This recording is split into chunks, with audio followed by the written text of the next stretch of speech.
वक्त मिल रही बड़ी खबर आपको बता दें, दिल्ली में एक बार फिर से दिवाली मनाई जाएगी। दीपोत्सव जैसा नजारा देखने को मिलेगा। सरकार ने इसके लिए विशेष तैयारी कर रखी है।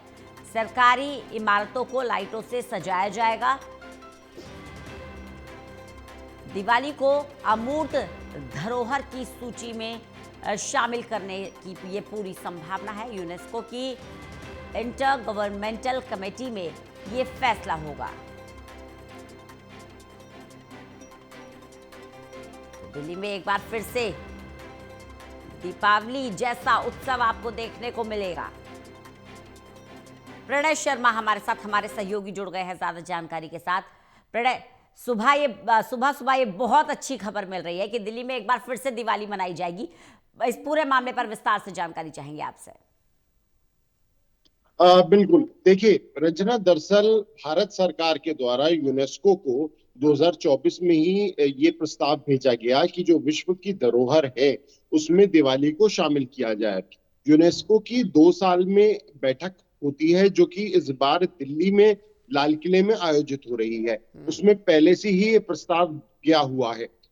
अलग अलग विश्व के अलग अलग देशों से करीब 50 से ज्यादा प्रस्ताव हैं जो कि यूनेस्को के पास आए हुए हैं।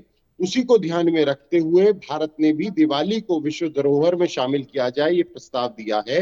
इसी के चलते आज दिल्ली की सभी सरकारी इमारतों की अगर हम बात करें तो उसे जगमगा तक और रोशनी में नहलाया जाएगा।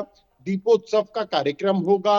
लाल किले और उसके आसपास रंगोली के कार्यक्रम किए जा रहे हैं। लाल किले के अंदर दिवाली मेला लगा हुआ है और खुद दिल्ली सरकार की मुख्यमंत्री और पूरी कैबिनेट इस दीपोत्सव कार्यक्रम में शामिल होंगे। शाम में जो मुख्यमंत्री हैं वो दिल्ली हाट में आयोजित दीपोत्सव के इस कार्यक्रम में शामिल होंगी और इस बात की पूरी संभावना है कि यूनेस्को दिवाली को विश्व धरोहर में शामिल कर लेगा।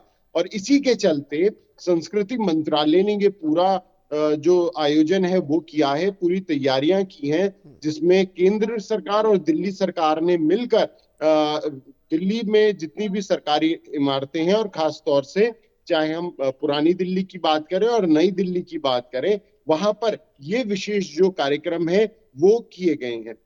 बिल्कुल, तो ये विशेष कार्यक्रम आयोजित होगा। खास तैयारियां भी की गई हैं। इसके साथ ही प्रणय, क्योंकि ये बहुत अच्छी जानकारी है कि दिवाली को भी यूनेस्को के सूची में शामिल कर लिया जाएगा। अगर ऐसा हो जाता है तो बड़े ही गर्व की बात होगी, बड़े गौरव की बात होगी, क्योंकि दिवाली सिर्फ हमारे लिए त्योहार नहीं है, हमारा इतिहास भी है, हमारी धार्मिक आस्था भी है उसके साथ। और जिस तरह से हम बुराई पर अच्छाई की जीत का जश्न मनाते हैं, ये सीधा सीधा मैसेज पूरे विश्व को जाएगा कि भारत के अंदर ट्रेडिशनली तरीके से किस प्रिंसिपल के साथ आगे बढ़ते हैं और किस प्रिंसिपल को हम त्योहार के रूप में सेलिब्रेट करते हैं। निश्चित तौर पर सनातन परंपरा को देखते हुए ये बेहद महत्वपूर्ण पल भी रहेगा और आने वाले पीढ़ी के लिए भी एक ये बहुत सुंदर जो इतिहास है वो आगे शामिल हो जाएगा जब इसे विश्व धरोहरों में शामिल किया जाएगा। और आप ये देखिए, इसकी तैयारी रंजना एकाएक नहीं हुई है। पिछले 2 साल से इसकी तैयारी चल रही है। 2 साल में एक बार यूनेस्को की बैठक होती है और इस बार जो बैठक हो रही है उसमें पहले से ही 2024 से ही ये प्रस्ताव भारत सरकार के द्वारा दिया गया था। तो कितनी ज्यादा जो तैयारियां हैं वो पहले से की गई हैं। उन्हीं तैयारियों के तहत इन सभी सरकारी इमारतों को सजाया गया है और खुद दिल्ली की मुख्यमंत्री भी इस कार्यक्रम में शामिल हो रही हैं। काफी हद तक ये संभावना है कि आज होने जो बैठक है उसमें ये जो फैसला है वो लिया जाएगा। लेकिन उससे पहले अगर हम शाम को बात करें तो आज विशेष जो नजारा है वो निश्चित तौर पर देखने को मिल रहा है। बिल्कुल, आज एक विशेष नज़ारा देखने को मिलेगा। लेकिन प्रणय, क्योंकि अभी वर्किंग डे चल रहे हैं, ऐसे में किस तरह की तैयारी दिल्ली सरकार की तरफ से की जा रही है और कैसे प्लान ऑफ एक्शन होगा, क्योंकि सारे काम भी सुचारू रूप से चलने चाहिए, कहीं किसी चीज़ में कोई बाधा ना आए। फिर साज सज्जा की आप जैसे जानकारी दे रहे हैं कि पूरी साज सज्जा की जाएगी, सजावट की जाएगी, दीप जलाए जाएंगे, तो ऐसे में क्या प्लान ऑफ एक्शन रहने वाला है? बिल्कुल, देखिए क्योंकि दिवाली जो है वो रोशनी का त्योहार है, तो ऐसे में रोशनी में एक तरह से नहाई हुई जो दिल्ली है वो साफ तौर पर देखने को मिलेगी। हमें इमारतों के सरकारी इमारतों पर रंग बिरंगी रोशनी में जो उन्हें सजाया गया है वो देखने को मिलेगा। हमें दीपोत्सव मनता हुआ देखने को मिलेगा। और रंजना सिर्फ दिल्ली नहीं बल्कि देश की महत्वपूर्ण जगहों पर ये जो इंतजाम है वो किए गए हैं। दिल्ली में जो कमान है वो दिल्ली सरकार ने संभाली है। इसके अलावा अलग अलग राज्यों में भी जो केंद्रीय सांस्कृतिक मंत्रालय है उसने इसके विशेष प्रबंध किए हैं।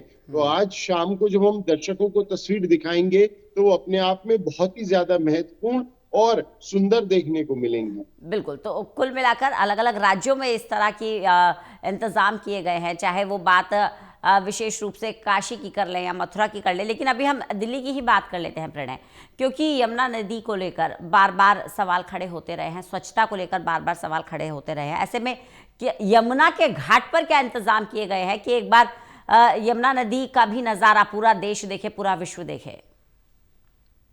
देखिए, यमुना नदी को लेकर पहले ही जो मौजूदा सरकार है वो ये बात कह रही है कि करीब 3 साल का वक्त लगेगा जब यमुना को पूरी तरह से साफ कर दिया जाएगा। इसके अलावा यमुना में जो क्रूज की फैसिलिटी है वो भी शुरू करने जा रही है। यानी एक तरह से जो टूरिस्ट डेस्टिनेशन है वो भी यमुना के तट पर डेवलप होने जा रही है। जहां तक बात आज की है तो आज भी, क्योंकि आज सिर्फ आपको लाइट्स का ही जो नजारा है वो देखने को नहीं मिलेगा बल्कि आपको दीपोत्सव भी देखने को मिलेगा। और इस दीपोत्सव में खुद मुख्यमंत्री शामिल हो रही हैं, पूरी कैबिनेट शामिल हो रही है। और ये दीपोत्सव का कार्यक्रम आज दिल्ली हाट में होगा। इसके अलावा अलग अलग दिल्ली की जगहों पर भी जो दीप है वो जलते हुए दिखाई देंगे।